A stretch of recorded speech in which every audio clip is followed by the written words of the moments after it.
Okay, welcome and good afternoon to our panel of speakers and all attendees to our 8th webinar, which also happens to be our last webinar for this series. So this webinar is brought to you by Oxford Fajar, a subsidiary of Oxford University Press and the Malaysian English Language Teaching Association, Malta. I would like to thank all of you for being here with us today. I am Cheng Zi from Oxford Fajar. This webinar series is a collaboration between Oxford Fajar and Malta, where we bring to you experts and classroom practitioners in the field of education to discuss pertinent topics relevant to teachers and educators. For this webinar, Oxford Fajar would like to thank the Malta Special Projects Bureau for inviting the speakers, as well as the moderator for this session. So I'm going to share this slide with you where it's general housekeeping rules. So I'm going to share it now. So, okay. So before we begin, just to remind everyone that we will be giving out an e-certificate of participation within 7 working days via email. So do look out for that. So, and this session will also be recorded, and the recording will actually be uploaded on Oxford Fajar as well as Malta websites and Facebook pages. At the bottom of your screen, you will see a little tab that says Q&A. So post your questions to the panelists and post in the Q&A section. If you post it in the chat section, we may not be able to take notice of that. So put all your questions in the Q&A session if you want it to be addressed. Halfway through this webinar, there will be a poll being launched whereby you will just have to take a few seconds to just answer the poll questions being posed. And then there is also a little chat section, which I believe many of you are already using. So just feel free to put in your views and share your thoughts in the chat section at the bar at the bottom of your screen. All right. So, without further ado, I would like to invite Associate Professor Dr. Ramesh Nair, the President of Malta, who is also an Associate Professor at the University Technology Mara, to say a few words. So over to you, Dr. Ramesh, and have a great session, everyone. Thank you, Chingza. Good afternoon and welcome everyone to this final slot in the Oxford Fajar Malta webinar series. We began the webinar series in early May, and we have now come well to the end of this first series. We hope to collaborate in the future with Oxford Fajar on future events, because the response for this webinar series has been nothing short of terrific. We've had significant interest, not just from within Malaysia, but also from overseas. And I'd like to take this opportunity to thank all of you for making the time to join us today. My thanks, of course, first is to Oxford Fajar for agreeing to collaborate with us and providing a platform for teachers to come together and share their experiences and knowledge in the area of English language education. I'm glad to see that this final webinar, which is on the MUET, has not deterred our participants from overseas to join us. Although it is about the Malaysian University English Test, I think you will find that this webinar is more than that. It's a discussion on how we can better prepare pre-university students for university education. And for that, we have with us Dr. Cynthia, who has been teaching at university for many years now, as well as Puan Maliga, who is a teacher in Form 6. So it'll be interesting to see the kind of views that they have on English language education and how we can prepare students for university education.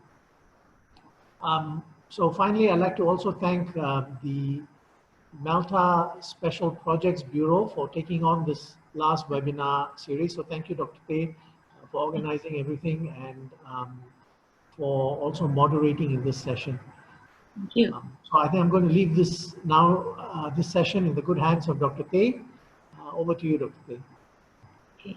Thank you, Dr. Ramesh. Right, good afternoon, everyone. Okay, today we are very privileged to have Associate Professor Dr. Cynthia Yolanda Dos and Puan Maliga with us. But first, I would like to introduce Associate Professor Dr. Cynthia Yolanda Dos. She is the Director of the Postgraduate Certificate of Higher Education Program at the University of Nottingham, Malaysia campus. She has been actively involved in teaching trainings, training the trainers, curriculum design and materials production, as well as conducting mind mapping courses for both the public and private sectors. Her areas of research interest are brain-based education, literacy, mind mapping, and critical thinking. So to start off with, so without further ado, I would like to invite Dr. Cynthia Yolanda Dos to share her slides. Thank you. Thank you. Thank you, Pei Ling, and good evening, everyone. Let me just share my screen.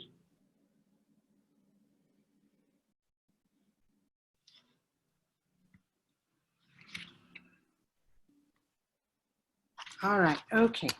Now, once again, thank you, Pei Ling, and good evening, everyone. Thank you all for taking the time to spend this 1.5 hours of sharing and discussing about the MUET. Our session today is entitled MUET, a Holistic Approach. It is divided into two parts. The first addressing the gap between SPM English and MUET.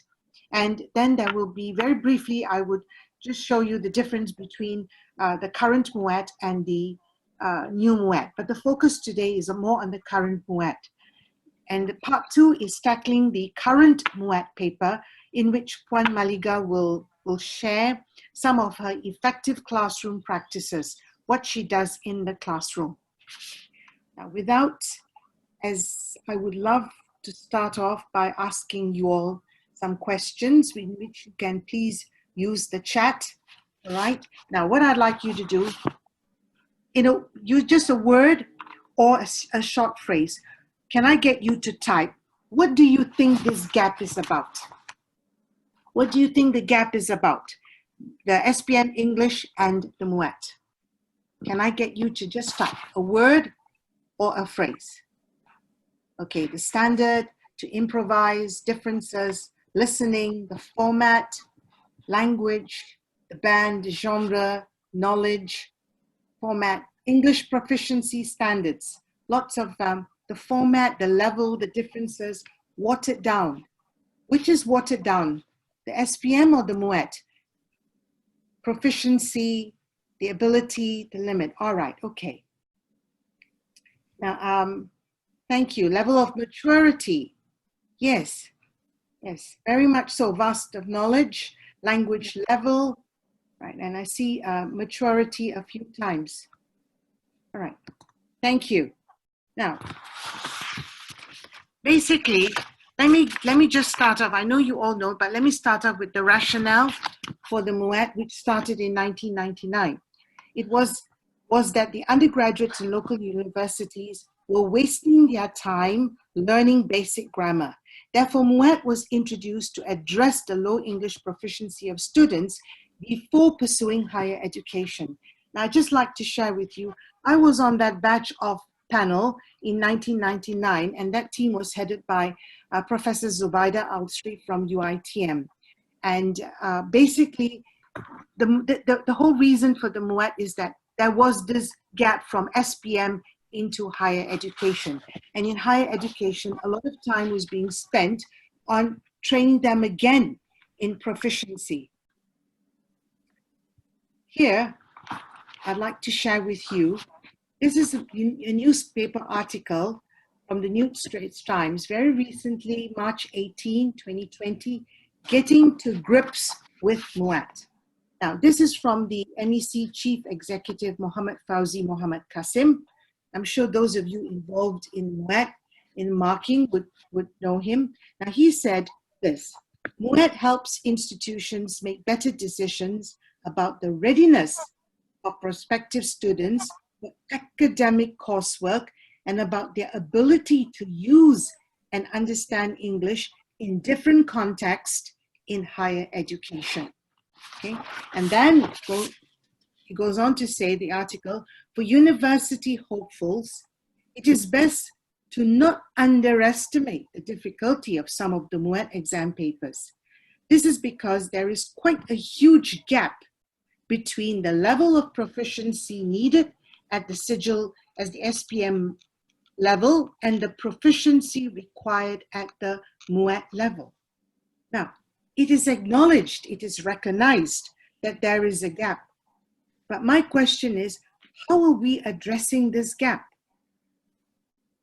The last comment was that the key things for candidates to digest about the MUET is that it is different from secondary school level English examination papers, as it tests whether a candidate's English language proficiency is adequate for university studies. So the difference is that it just cannot be when we deal, because of this gap, and it is recognized and it's acknowledged, we cannot just straight away go into or depend on test-taking strategies alone. If you want them to not only develop the skills, but we want them to retain so that when they get into university, they are equipped for what is in store for them in university. Now, let me very quickly show you the difference between SPM English, we're talking about the gap, and MUET. First is about the SPM English, we talk about the format for the SPM English. Now, the format for SPM English, there's paper 1 and paper 2. Okay. Paper 1 is section A and paper 2. Now, let's talk about the reading comprehension.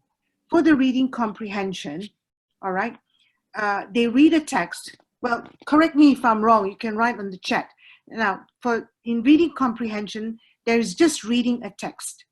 And the questions actually tell them or suggest to the students the location of the answer, where they can get that information. The summary in that section, now you are to use the instructions, you are to use the materials from line, let's say 12 to 45, and then they can begin the summary. If you can see, it's very directed. And the marking scheme which is made available is content is 10, language is only 5. All right. Now then we move to listening. When we talk about listening, no, listening is not tested as an exam, but it is tested ongoing. All right. Same with speaking, not tested as a final exam, but in the ongoing. And of course, those marks are added. And then there is the marking scheme. Okay. How the scripts are being marked. Okay. Now let's move to the MUET. MUET, the format is, it zeroes in on the 4 skills: reading, listening, writing, and speaking. For reading, there are 6 passages, and it's MCQ. Many people think MCQ, it's easy, but it's not. You have to be very aware of the nuances of the language, and as one student mentioned, it's very tricky. All right? Your vocabulary needs to be rich. Now, then we talk about writing. Now, in writing in the MUET, there is question 1 and question 2. And question 1, they have to interpret, and it's writing a report. They have to interpret the information, and then they write a report. Question 2 is extended writing. Okay, and the extended writing is discussive, argumentative, problem solving. Very different from the directed writing that they learn or they are exposed to in SPM. Okay, and in the extended writing for question 2, a stimulus is given, but the stimulus is very limited compared to the SPM. Now, in listening, they have 5 different passages of different genres: talks, discussion, interviews, news, meetings. All right, and they have to either complete the sentence or it's MCQ.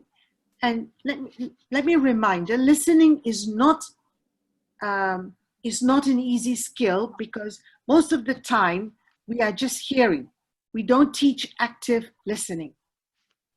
And then there is the speaking.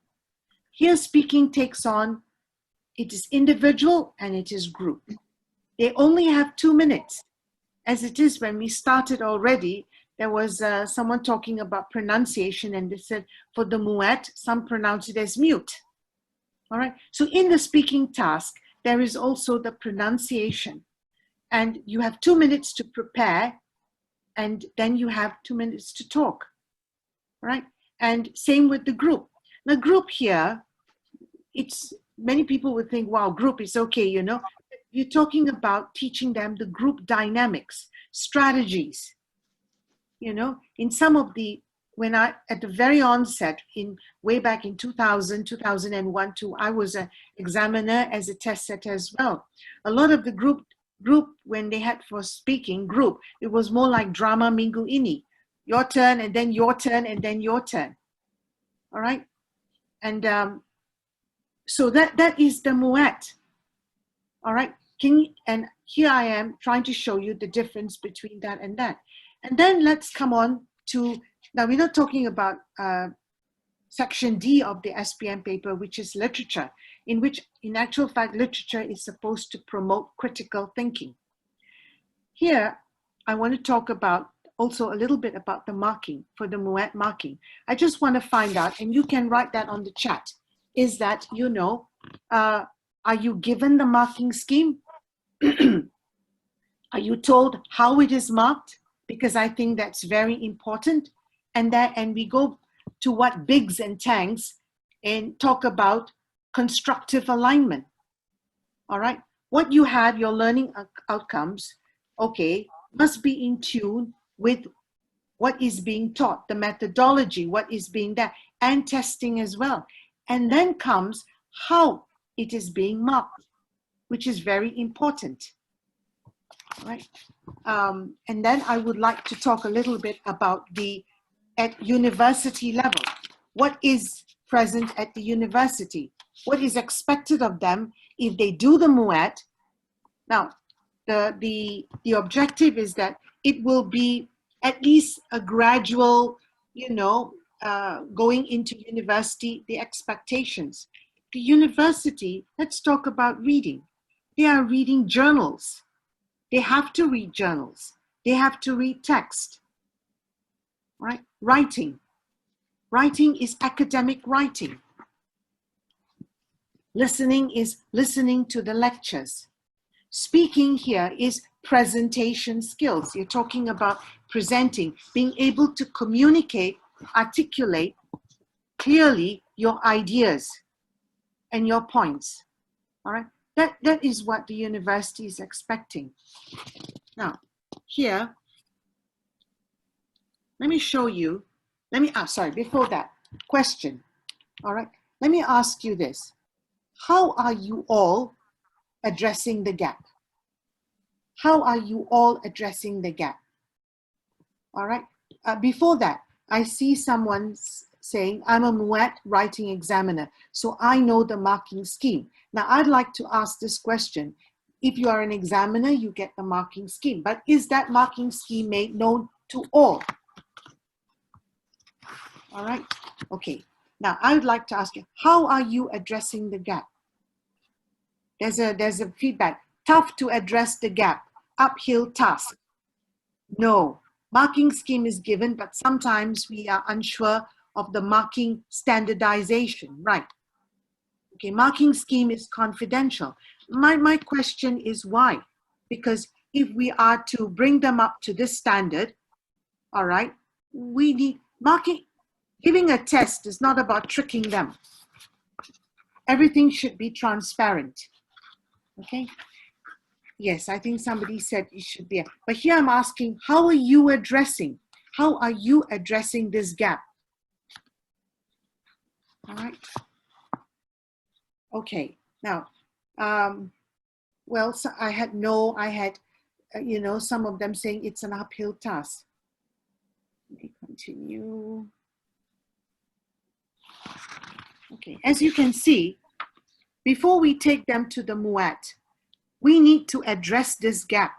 Very, very important. If not, we are not being fair to the students at all. All right. Yes, the test-taking strategies are very important, but we gradually take them there, step by step, to the test-taking strategies. Because what is important is that we would like them to learn the skills and retain the skills. The two important things that we find in every syllabus is learner ownership, student autonomy, and 2, lifelong learning. Okay? Now, let me move on. Here the gap. And here I would like to pick up some pointers from the university. Okay. Now, the rapid increase of students in higher level education has brought about a student population with diverse entry qualifications, abilities, and learning experiences. Right? Now, this has resulted in majority of the students encountering difficulties in learning at the university, creating academic gaps between school and higher level education. Wasn't the MUET supposed to address this? Okay, we talk about the language skills. Now, this is from a lot of lecturers. Thus, in the effort of bridging the gap to allow successful transition from school to university, many academicians introduce extra learning exercises to nurture students' comprehension skills, critical thinking, and to promote higher level thinking skills. So here we go again at the university level. We are again, exposing them, teaching them again to critical thinking skills, reading comprehension, and reading comprehension again, if I can just touch on that, is so very important. And many a times it's just test-taking strategies. Please do not get me wrong. I am all for, but that's at the end. But we need to teach them the skills. And I have children in school as well. They're finished, so I have this experience with my son. And I think I've said this story many times. As a good mother, when, and being an educator during the exam time, I said, come on, let's do an exam paper. And he sat down to do the exam paper and for reading comprehension. And when he started, he just scanned the comprehension and then he looked at the question. And then from the question, he sort of circled the key words. And immediately I asked him, I said, what are you doing? Because reading is my forte. And I asked him, what are you doing? He said, no, Mom, I'm looking at the keywords and then I go back to the passage and sort of find it. I said, hello, what is this? He said, no, Mommy, this is a new reading method. I gave him one on the head and I said, this is not new method. This is, yes, test-taking strategy. Yes, fine, that's fine. But you need to read the passage. You need to develop the skills of comprehension, of being able to synthesize, analyze, because that's what's going to take you, when we talk about lifelong learning skills. All right. Now, these are some of the students who have achieved band 4 and 5. And this is what they talk about, how they have achieved, besides the test-taking strategies, which have definitely helped them. But besides that, to get to that level, read as many, this is one student saying, read as many English books as you can, either fiction or non-fiction, to increase your vocabulary. Practice speaking English with friends to boost your confidence in speaking or writing in English. Another student said this, MUET candidates need to step up their proficiency in speaking, writing, listening, and reading skills. MUET sets a higher bar. For me, reading is the most challenging part of MUET. I overcome it by reading English language books. Now, this is another one, and she, I think, scored a band 5. Test-wise, the reading section is the most difficult. Not in terms of how hard it was, but how tricky it was. Okay? Most of the answer options were also painfully similar, so you had to read and understand them well. Unlike SPM, when you are told which paragraph the answers would be. And then the text for MUET are not to be scanned, but read properly and thoroughly. All right. Now, that's for the MUET. I'd just like to also very quickly share with you all this story, which I've also told, that when I was in one of the public universities, I was asked to bring to speed 6 students who were band 2, and they were in the estate management faculty, which in actual fact, they don't really need high proficiency. But because at that time, at the very early stages, exit was band 4. So they were doing the MUET and they were still attaining band 2 and some still stuck in band 2, maybe 1 in band 3. So I had to get them up to band 4.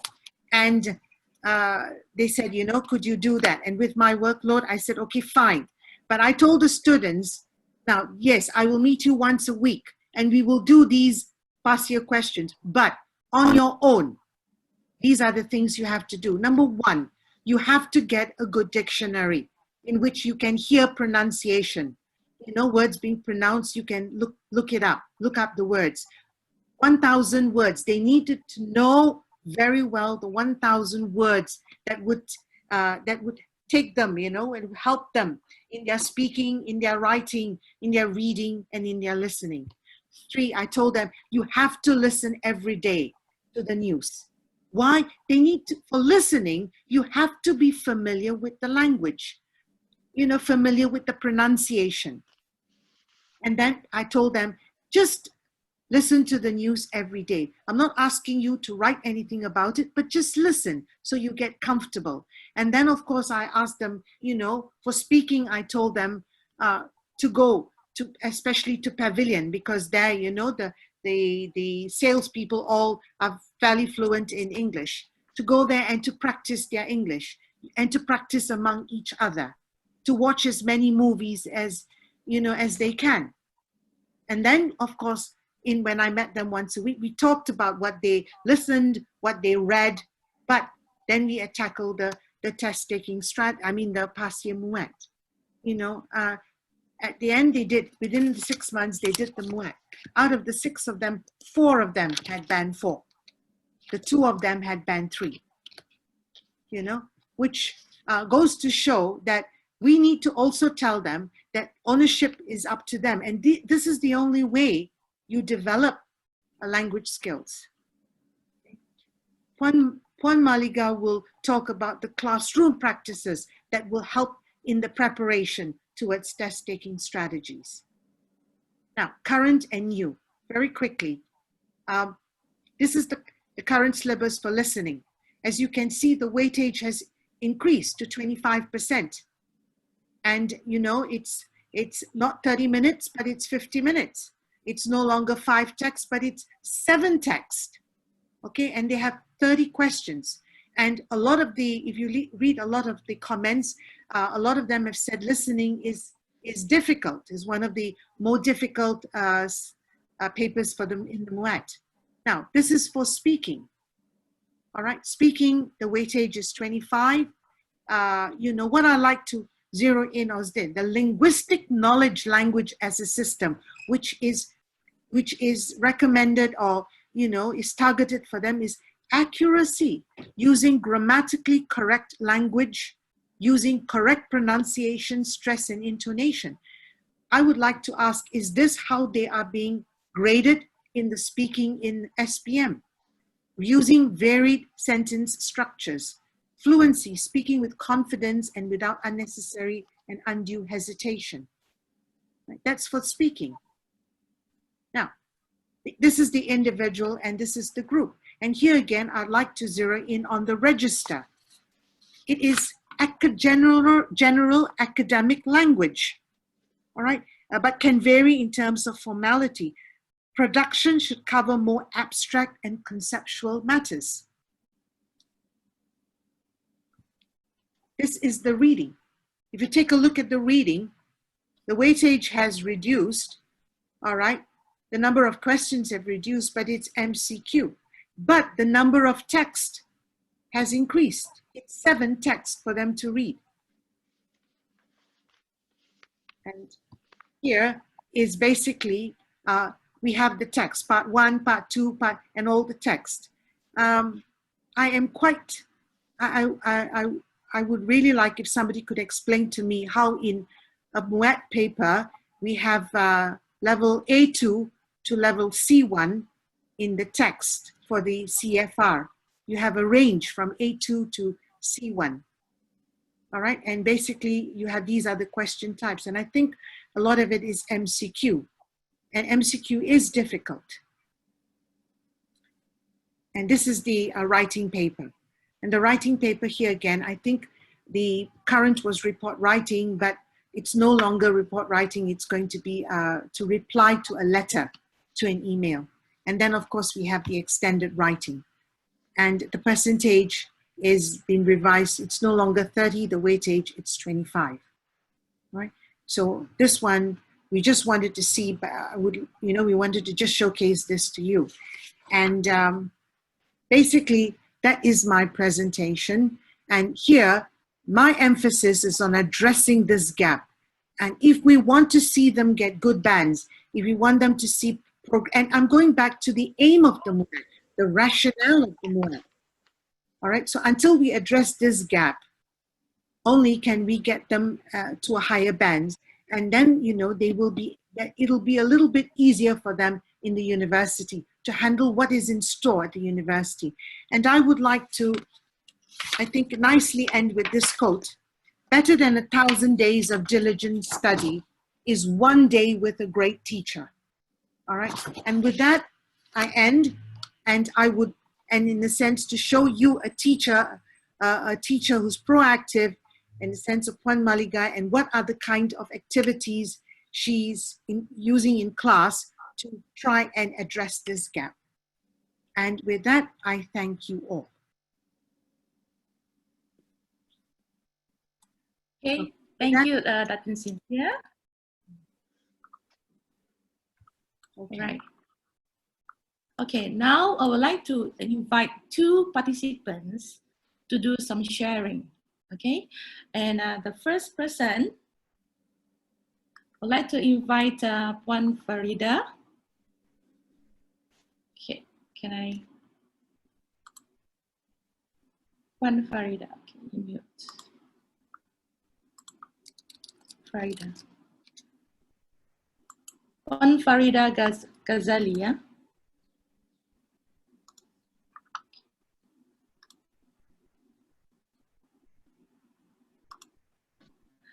She would like to share about what she does for reading. Okay. Okay. I don't seem on to unmute it. Chingzi, can you unmute Farida Ghazali?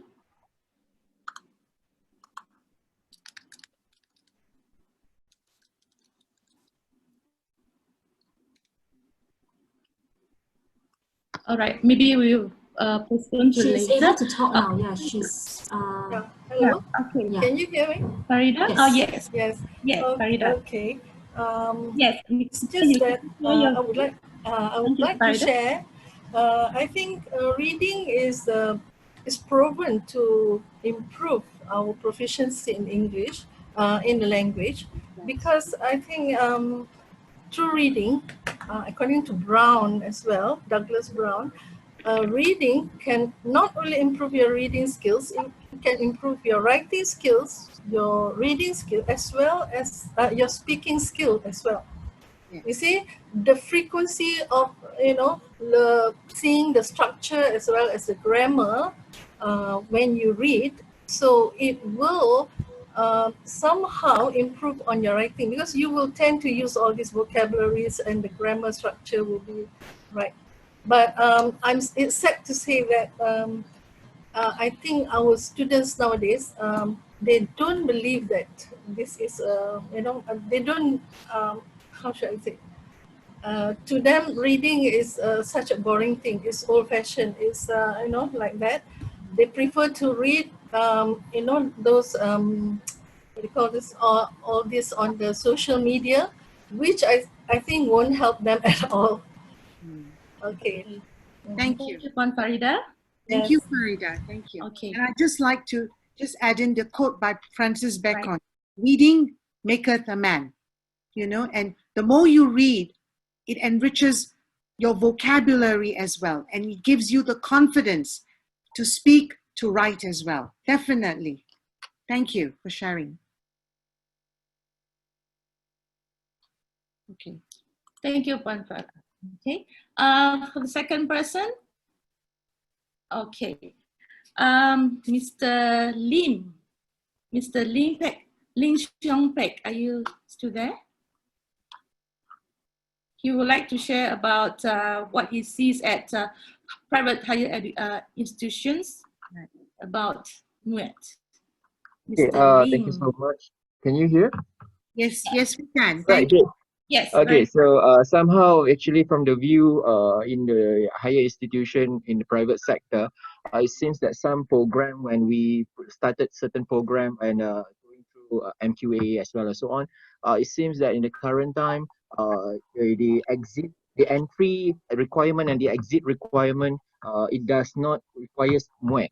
So there are certain program from uni in which that they don't see MUET as the exit requirement for them to graduate. So at the end of it, all these particular students after SPM, all right, they enroll into foundation and then they move on to degree. They don't see the importance of MUET after that. So this is one of the downside that we can see happening in the current time. Yeah, that's all from me. Right. Okay. Fine. Thank you, Lim. Thank you. Thank you. Thank you. So can I, so they don't have to do the MUET. That is not an entry. Can I understand that it is not an entry requirement? Therefore, they do not have to do the MUET. It's not a requirement. Thank you, Yes, Mr. correct. Lim. All right. Okay, now we go to, thank you so much for sharing. Right, we'll go on to our next speaker.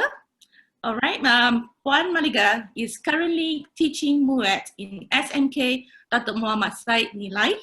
She was a 21st century coach in the transformation program in schools for 17 years. She has over 33 years of experience in ELT, serving in the primary and secondary schools and pre-university. Her interest in ELT includes teaching literature, the small L. Over to you, Puan Maliga. Okay, thank you, Pei-Ling, and thank you, Dr. Cynthia, too. Can you hear me? Am I loud enough? Yeah, can you hear? Yeah, yes, we can. You're loud enough. Yes. Okay, thank you. Right. Okay, a very good evening to all of you. Like what Dr. Cynthia said just now, actually I'm here to share on some of my classroom practices and pedagogical strategies that I use with my students, yeah, my Form 6 students, to tackle the MUET paper and eventually help to bridge the gap between the MUET and the academic paper at the university level. Okay, I would really like to share my personal experience that I go through with my students, because I do face a lot of problems with my students, okay, in the sense of making them to participate in my class. So I had to look into various strategies to first make them participate, later, okay, guide them through the test-taking strategies. Okay, I would like to share my screen now.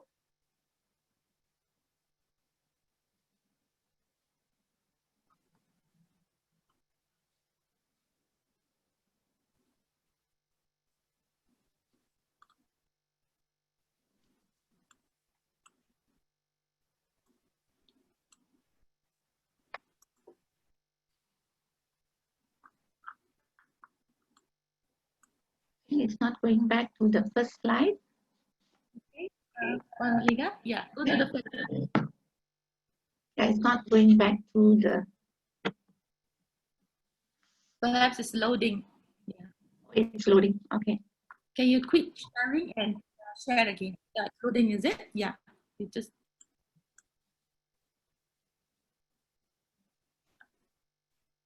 Okay, and you click share again. Share your screen again, Puan Maliga.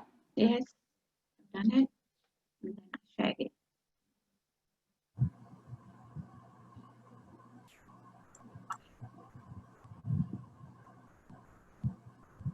Puan Maliga?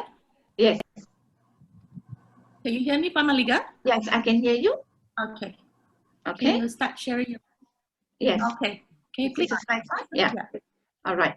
Okay. Today our topic is okay, how to bridge the gap between the MUET and the university academic paper. So I'm more concerned about the tools that we use to tackle the MUET paper. Okay, what do you all understand? Okay, I would like to know from you all, from the participants, what do you all understand by the word tackle? Maybe you can write it in the chat box. What do you all understand by the word tackle? Okay, for me, basically, when I'm talking about tackling, okay, it's not basically focusing on exam format, okay, that complies with the marking scheme. For me, tackling is more on guiding the students, okay, step by step towards the test-taking strategies. Okay, tackling here refers to the step-by-step approach we take through our classroom practice and also the approaches that we use, okay, so that we can guide the students, okay, in a more amicable manner to attempt the MUET question with more confidence. I think for me, that's what tackle means. Because if I were to be very concerned about test-taking strategies, I don't find the students having the confidence after leaving the preschool. Okay, so here I think I'm more flexible, okay, in guiding them through the exam-taking strategies. Okay, I'll go on to the next. Right. Okay, I think, Susie, we have asked a question on poor behavior of students.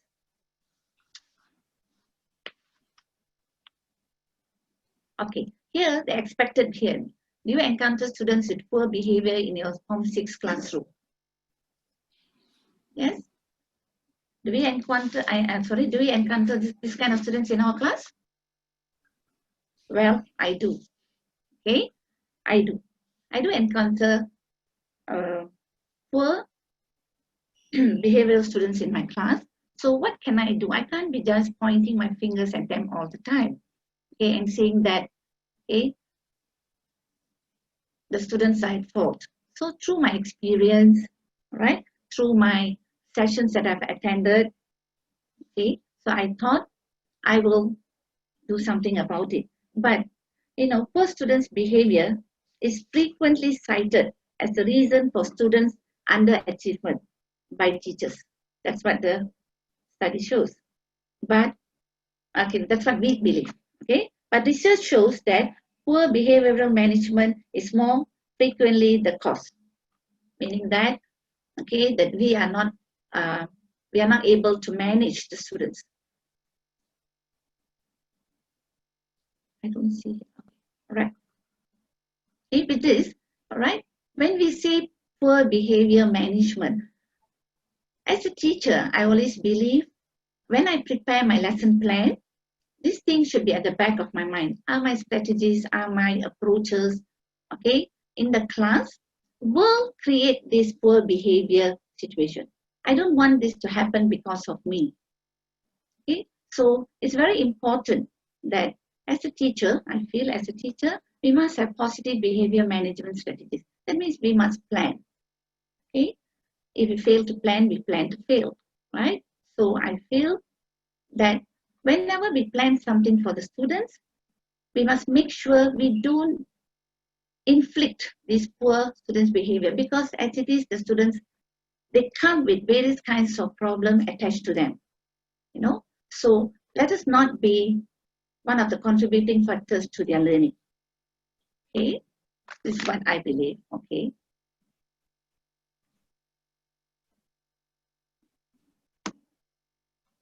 I can't move on to the next slide. Okay. I think it's loading at your place there. Okay. Click again. Yes. You can't, is it? No. Right, can you stop sharing and share again? Because I think Yes, that is... Maybe I can stop sharing and share again. Yes, so that you'll come back alive.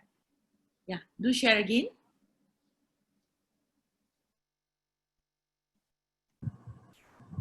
I have the same problem. Maybe Tingzit, can you? Malika, can you put your mouse over the slide, click on it, and then you click the next button. Can you try that? All right. Okay. Yeah, okay. All right. The next, I would like to talk about the challenge of the right balance. Okay. Being a teacher of pre-U, being a teacher of pre-U and being a teacher of exam preparation. I'm sure, very sure, most of us when we are teaching MUET, we are always focused on this, being a teacher of exam preparation, right? Rather than being a teacher of pre-U students. Okay. Here, I would like to say that when we are more focused on this, being a teacher of exam preparation, we are not really preparing the child or the student for the outside world. Okay? That's where they struggle when they go to the university. So I feel there should be a balance, especially when we are dealing with young learners, okay, teenagers like Form 6 students. Okay? Okay. Being a teacher of the pre-U, okay, students itself, okay, our students is very important. Okay, we have to teach them language for lifelong learning. Okay, so we cannot be so focused on it. We can be focused on this after introducing the strategies, the learning approaches, which are very, very, very student-oriented. Okay, the students must get the feel of learning first. The students must be more, what would I say, okay, more flexible when they learn. They should not have the fear. So in order to that, okay, we should, during our class lessons, we should reduce the pressure on the students, okay, through our classroom activities and pedagogical strategies. I think if that way, we can help the students, okay, develop better. Okay, right. You'll be thinking, why am I talking about the learning outcomes and success criteria here? Okay, I feel this learning outcome and success criteria is a very important factor when we teach in the class. Okay, when we have a learning outcome, it's not so much of success criteria. If we tell the students the learning outcome, right? So these young learners, these Form 6 students, okay, they're very young learners. Okay, they focus better when they know what we are looking for out of them. Okay? We tell them at the beginning of the class, okay, I'm going to do this. These are the learning strategies I'm going to do today, and this is what I'm expecting out of you. So they become very excited, they become very motivated because they know what is expected out of them. They just don't sit there so blur, not knowing what the teacher is teaching. That's when we have students, when they go back to home, when the parents ask, what did you learn from school today? Nothing. I just saw one teacher, the English teacher came in, she was blabbering, and then she finished, she went out. I don't know what she thought. So when we have this learning objective, it might sound not important in the pre-U level. But for me, as a classroom teacher, I feel this learning objective has helped me, learning outcomes has helped me a lot to engage with the students. Okay? When they know what they're looking for, okay, they don't look so lost. They will ask me, teacher, even if I divert, they will tell me, teacher, are we supposed to go back here? Actually, learning outcome and success criteria is like a speed breaker for the teacher herself or himself. Okay, when you have a success criteria and you've written it on the board in one corner, on the right or left, and you have already displayed it to the children, what they will do is, okay, what I will do is, if I go too fast, okay, and the students have not achieved the first learning objective, I would not move on to the second one. Simply said, I won't be shocked sendiri. Okay, I won't be just, teaching and then going out of the class without knowing whether the students have achieved the objective of the lesson for today. So for me, learning objective is very important because it's a speed breaker for me, and the students will know what is expected out of them. Okay. All right. Now we are talking about these 4 skills in MUET. Okay. The 4 main skills that is involved in MUET is definitely listening, speaking, reading. Okay. How about listening, speaking? writing and reading. We integrate these skills, yes, right? Okay, when we prepare a lesson plan, we integrate these 4 skills. But for me as a teacher, as a previous teacher, I don't really feel that I have to go from listening to speaking, speaking to reading and writing. Okay, there should be a kind of output, okay, and then, input, then we'll go on to output. That is correct. But integrating the 4 skills, yeah, we integrate the 4 skills. In MUET, I feel you can go vice versa. You can go from writing to reading, reading to speaking, speaking to listening. Okay, or from listening to writing, and writing to reading, reading to speaking. So it is interchangeable. Okay, so we prepare the students. When we do this, the students are not so stereotyped. We have different strategies to practice this. We use different strategies, approaches, methods to teach this in class, so that the students have the confidence. They don't look forward only for listening and then this. We don't go for the same steps as how they've learned in the Form 4, Form 5, or Form 1 to Form 5. Okay, so then what we do is, you can see in my next slide how I've taken from reading to listening, from listening to writing. Okay, we'll see that in a short while, how this has enabled students to gain confidence, to speak better, and the listening skill has been upskilled, writing has become better. Okay, let's look at this text now.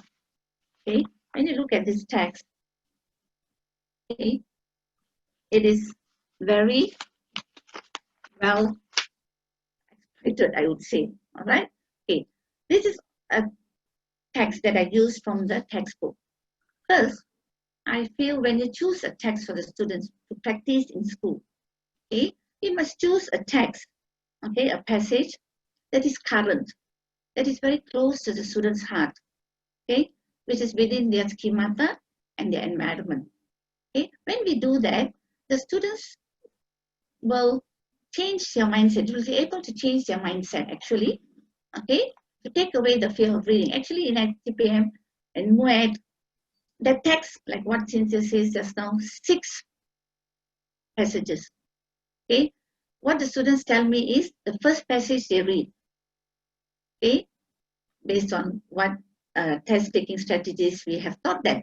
The second passage, they kind of get bored. The third, they don't read. They just circle the answers because it's only MCQ. They are really tired of learning reading because it's very heavy. Of course, the question in you will be, do they get a text in the MUET, okay, using this criteria where it should be, to their, cater to their background knowledge, whether it's close to the heart? Of course, we don't get that kind of passages in our STPM in the real exam. But what the least we can do during practice is, okay, to take them through this text. Okay, to take them through this text, say we do scaffolding. Okay, scaffolding is roughly how we guide the students using mini steps to understand the paragraph. Okay, like we do chunks of vocabulary meaning. Okay, we ask them questioning from paragraph to paragraph. We ask them to, okay, identify the topic statement, the thesis statement. We do scaffolding, small steps for them to understand the passage. Well, when we teach them this, we have not gone to the test-taking strategies yet. Okay, when we teach them this scaffolding, step-by-step mini steps, so this time, when they go to the exam hall, I find that they will use these mini steps to help them. They will start underlining the vocabulary. They will start looking for the keywords. They will start looking for the thesis statement, the topic, sentence, and so forth, which will help them slowly and surely to answer the questions, the MCQ question. Later, after doing all this kind of practice in class level, okay, when we do this kind of small mini steps in the class level, okay, then later, when the students got the grasp of how they get over the fear of answering of the text itself, okay, of reading the text, only later we sip in the exam test-taking strategies. Then we explain to them on what is the, how do you identify false answer, how do we identify true answer, and they always get confused with the not stated, the false and not stated. So only then, once they get the feel of the text, they don't get frightened with the text, it's not more threatening to them, only then we will move on to the test taking strategies. Okay, I hope I'm making myself clear. Okay, all right, we can see here, okay, how one of my students, how I've done from that text where I took them to listening. Okay, I've prepared. Okay, the student is reading the same text where I have prepared actually a worksheet on the same text. Okay, I've elicited the main vocabulary that we were looking at the meaning for, the meaning of difficult words. I've elicited that. And for a start, I just elicited one word. Okay, what I did was the same text. Okay, this is what I did for listening activity. From the text to writing. It's quite similar to the ones that we get in the MUET paper. This is where we do test taking strategies, but the approach is very mild. The strategy is very mild. From the reading text, we go to the listening. Then again, you might think, okay, we don't get the same text during the MUET. Yes, again, I fall back. These are the strategies that we help to guide the students towards exam taking strategies. Yeah, I use the same format, more or less the same format. For a start, I will just ask them to fill in not more than 2 words. Okay, so when they hear the frequency of the words are heard over and again, they get to remember the vocabulary, which will later help them for their writing and also speaking. Okay, so this is my intention actually, from reading to listening, from listening to writing, and maybe from writing again for speaking. Or vice versa, you listen, you read, you do the listening activity, you can speak about it, you can share your ideas, and then you can also go on to the writing. Okay?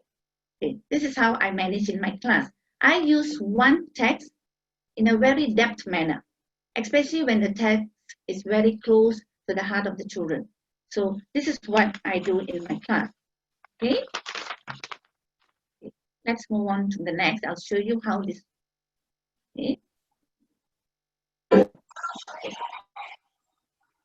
Okay, you can see why pre-students are engaged in this kind of activities. Actually, from what they have read, just now from anger management, they're using the idea tree, okay, to write out how they manage anger. Look at them, how they write. They are very happy, actually. So here, we can engage the students with one another. It takes out the fear, okay, and we should take out the notion that Form 6 students, okay, they are young learners, they don't like game-oriented strategies. They love it. I feel that they learn more, okay, and this learning that they have a lot of opportunity to take this learning home, okay, because they remember what they did, because they have engaged with other students, and it's not individual learning, it's not independent learning. Okay. Okay, you can see later, okay, how this reading, okay, we have taken up to listening. After listening, this is one individual activity where they write the ideas in the idea tray, and then they will share. So you see, they go through this process many times, which will retain their memory. It's like a memorizing. It's like memorizing, but in different approach, different strategies. So this will stay. Okay, this is what I believe language skills for lifelong learning. Okay, this will stay in them because they're enjoying. They are not scared. They are able to, okay, express themselves. Okay, you can see here how children, they can use images, they can use, and you can see that very less errors that appear in the script because, okay, they're writing. And another thing I forgot to tell you is the function of this mini board. I would really say this is not a mini board, this is a wonder board. Students love this mini board where they can express themselves, they can erase if they make mistakes, okay, they can keep it, they can change their ideas, is so flexible. All my students will have one mini board with them. Okay, everybody has one, either one that has been bought or which is made. This is an A4 paper that I've laminated for them. Okay, so they can write on it. This gives them the flexibility, the freedom to express and write. Okay, when they make mistakes, they share with their students.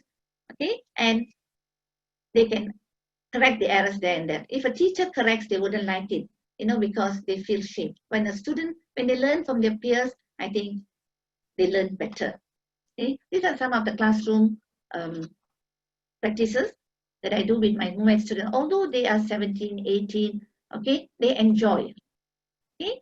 So later, from the text that I've done on anger management, then they did the listening, then they shared the ideas on how they manage their anger. Okay, students nowadays do not know how to manage their anger. You agree with me? Okay, so the topic that is close to them. After that, they will present. Okay, they will present in the classroom as a group. Okay, each group will take their turns to present. After presenting, I find that our students, Form 6 students, although they are in Form 6, they are unable to present.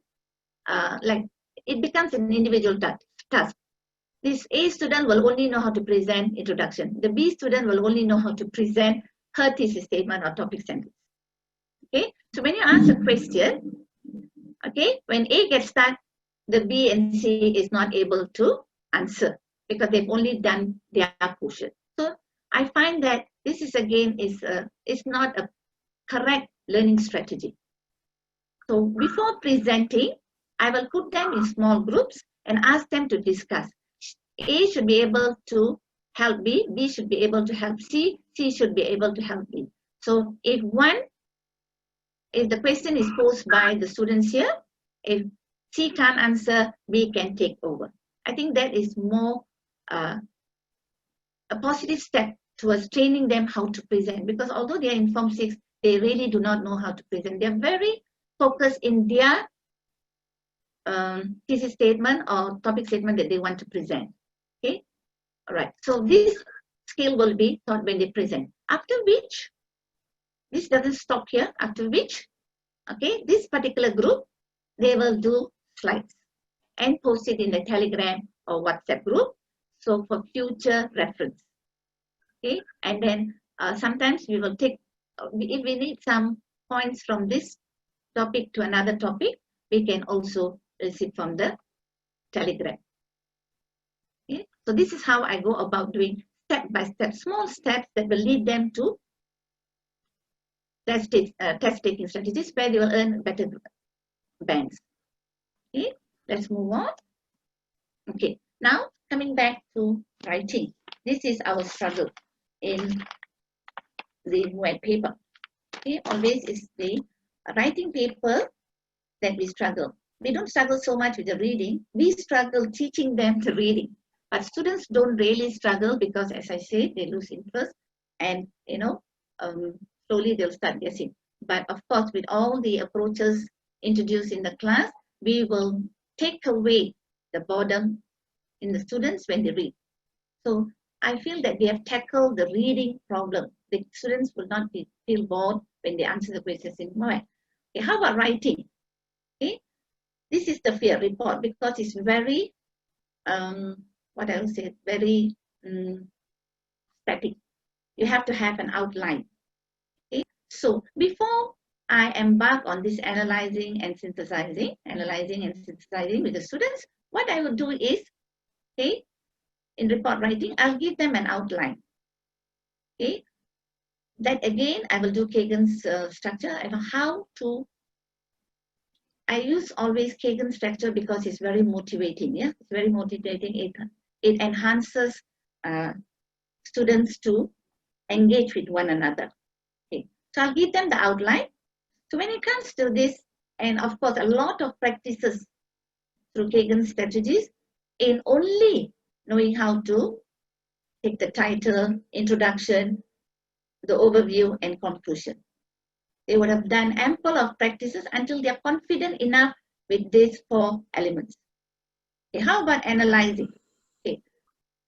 we can't just teach students to analyze a graph and then expect them to write a good analysis.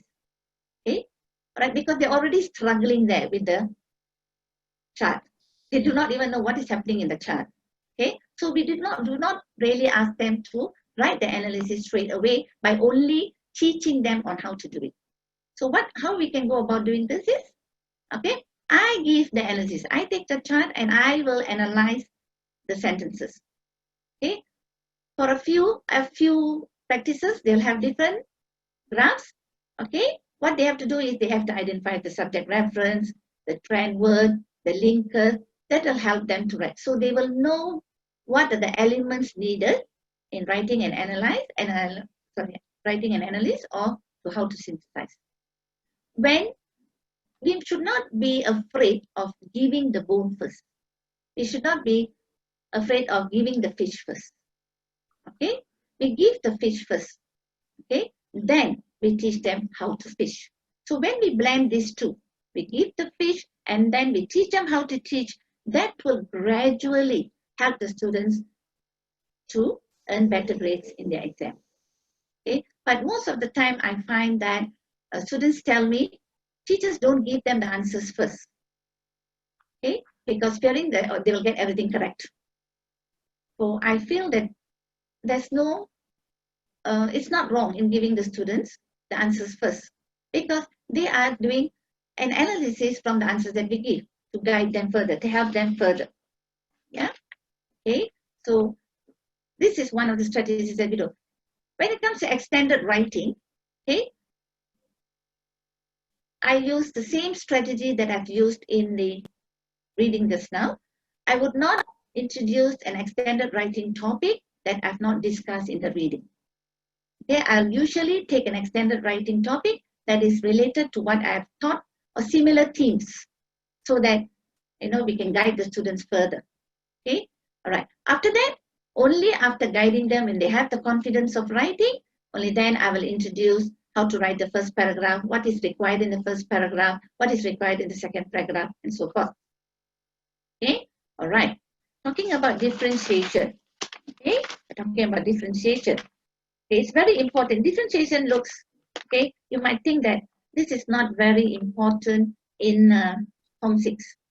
Okay, actually, what I would say this is, okay, in differentiation, when we do different kind of activities, okay, this, to cater to the different levels, especially in Form 6, we have very small groups actually. So it's not so difficult to do differentiation in Form 6, right?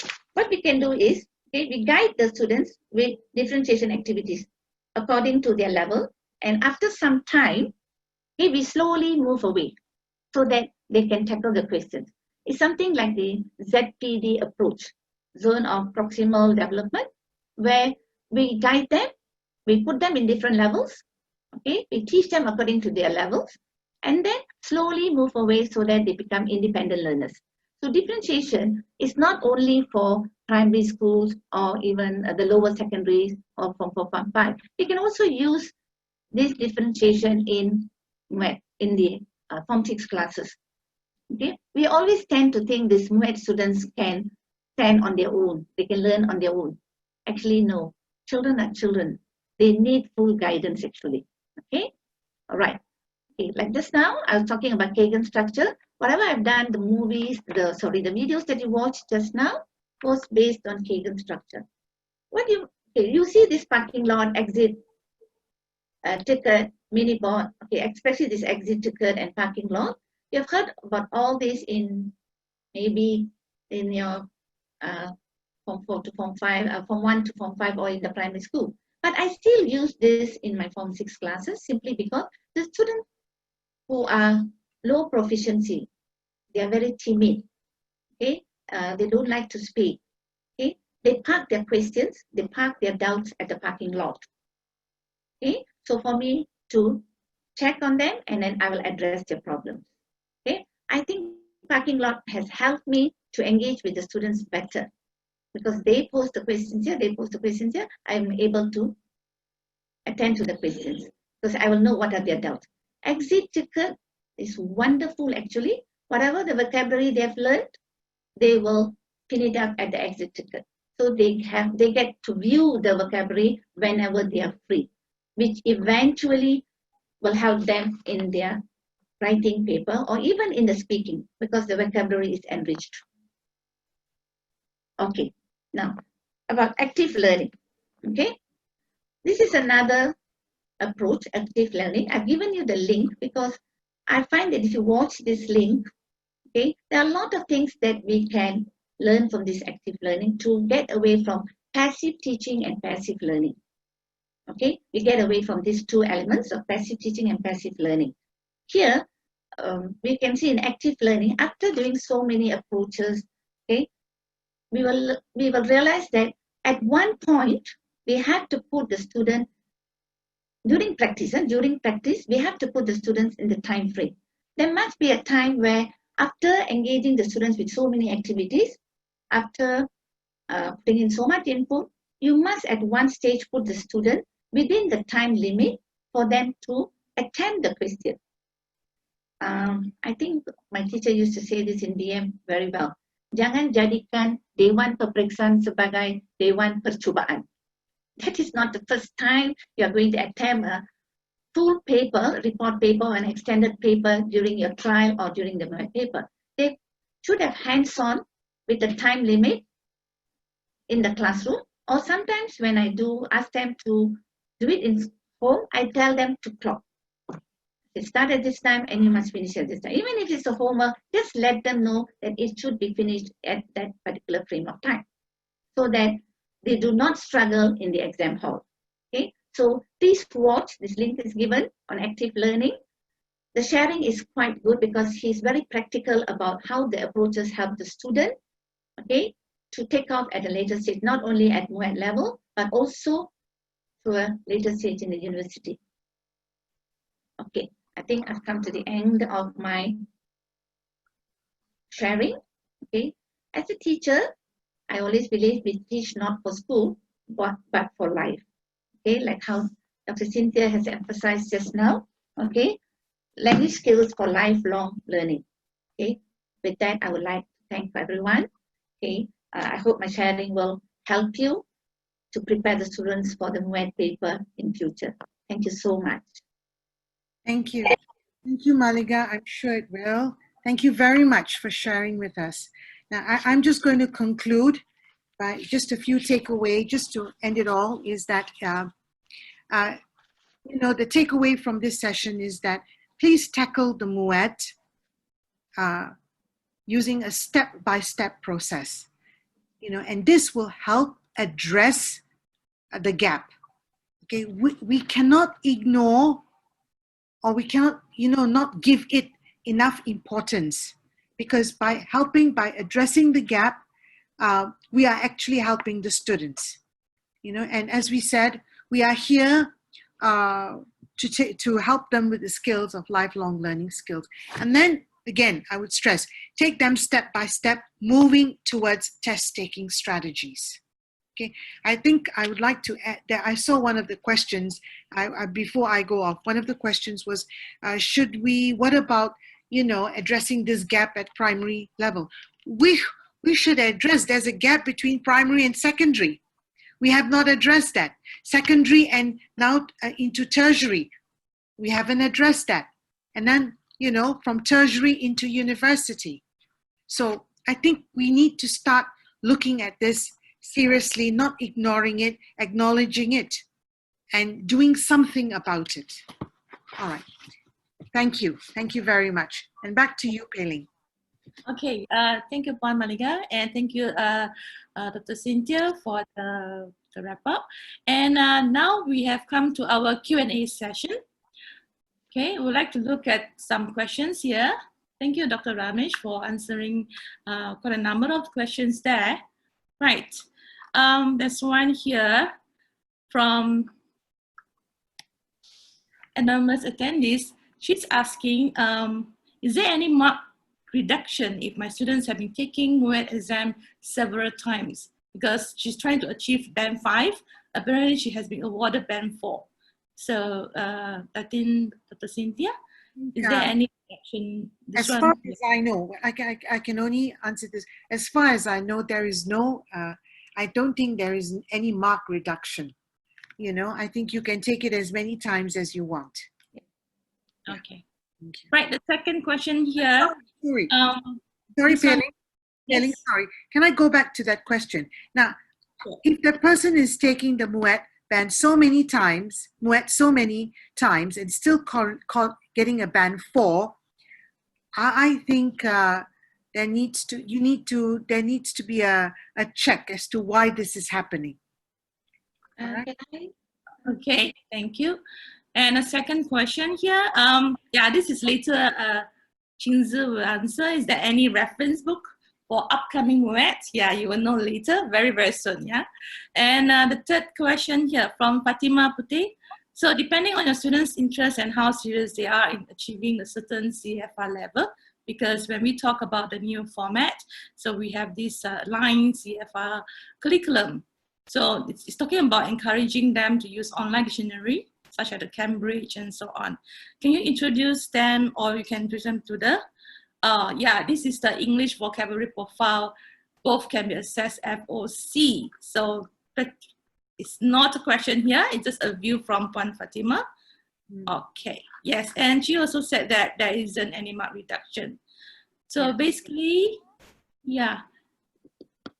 The other thing, this one from Fu, would like to beg to defer, Dr. Ramesh, the perceptual difference between writing an email and writing an analysis report. Yes, perhaps in reality, there's very much about the difference in the higher order thinking skill required in when you're writing two different kind of formats, yeah? So, and analytic... maybe let me, can I just jump in here very quickly to address that point? But first, I'd like to just apologize to those who posed the questions, because many questions were specifically directed at Malika and Cynthia, but I took the liberty to respond to those questions. Thank you. Because I don't think we'll have time to address them all. This particular question by sorry, I've forgotten the name, by Fu Sweet Moy, about the nature of the assessment. Now, this is what I understand. Right, Suimo's concern is that it is possible that the MUET has to some degree been watered down to meet the needs of students who are not able to deal with report writing. I do not believe that this is true. I think the assessment needs to meet the right CFR level. So if the MUET is pitched at a high B2, a high B1, for example, then the assessment must match that aspirational target. If that aspirational target does not include report writing, then it is not right that the assessment includes report writing, right? The descriptors in the CFR may be drawing attention to writing emails, for example, and that is probably why the email has been included as a task in the new revised MUET. So to expect students to write a report, as academic as it seems, right, may not be right, simply because the MUET is not pitched at that level. You know, it could be a C1 task, or it could be a B2 task, which will then be taken up at the university level. This should not, however, stop teachers from teaching report writing in Form 6, because teachers are preparing students for university education. So the MUET test itself should not dictate what happens in the classroom. Yes, you are preparing students for the MUET, but more importantly, you are preparing students for university. And I think that's the point that Cynthia was trying to make as well. So report writing should be happening in the classroom. So should there be, you know, presentation skills. And so what the CFR allows is for you to prepare your lessons in a more structured way, being aware of what a student should be able to do at a B1 or a high B1, or, you know, a B2, for example. That's the whole aim of CFR aligned Form 6. Ramesh, can I just say that, go back to what you said.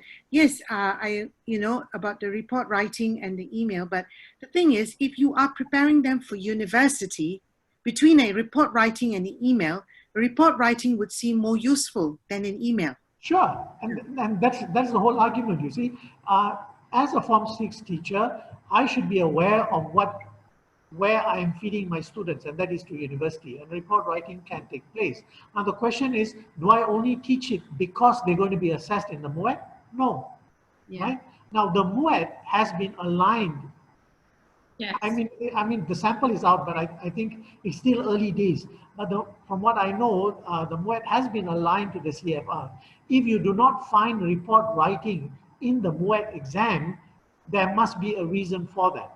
And you know, I'm no expert, and I don't have the CFR descriptors in front of me, but it is my guess is that it doesn't allow for report writing to be included, right? The CFR can do statements don't allow for that, and that is probably why it has been omitted from the assessment. But having said that, it should feature, I think, in a Form 6 classroom. All right, thank you, Dr. Ramesh.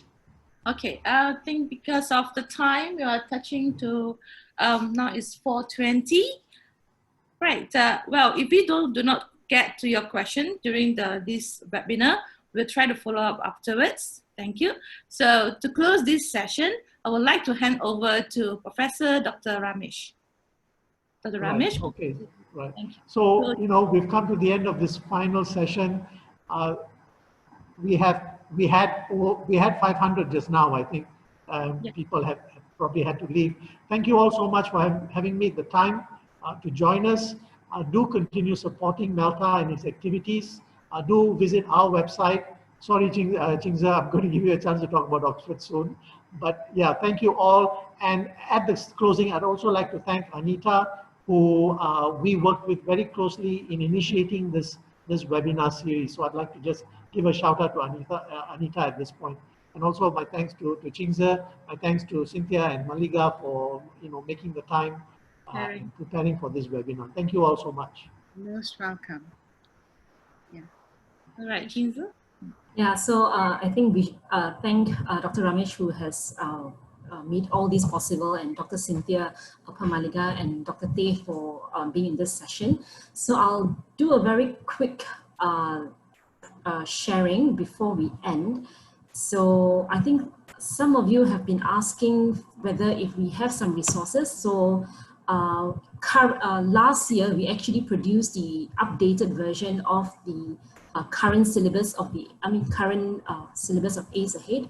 So this is the book, and it has sold more than 500 copies.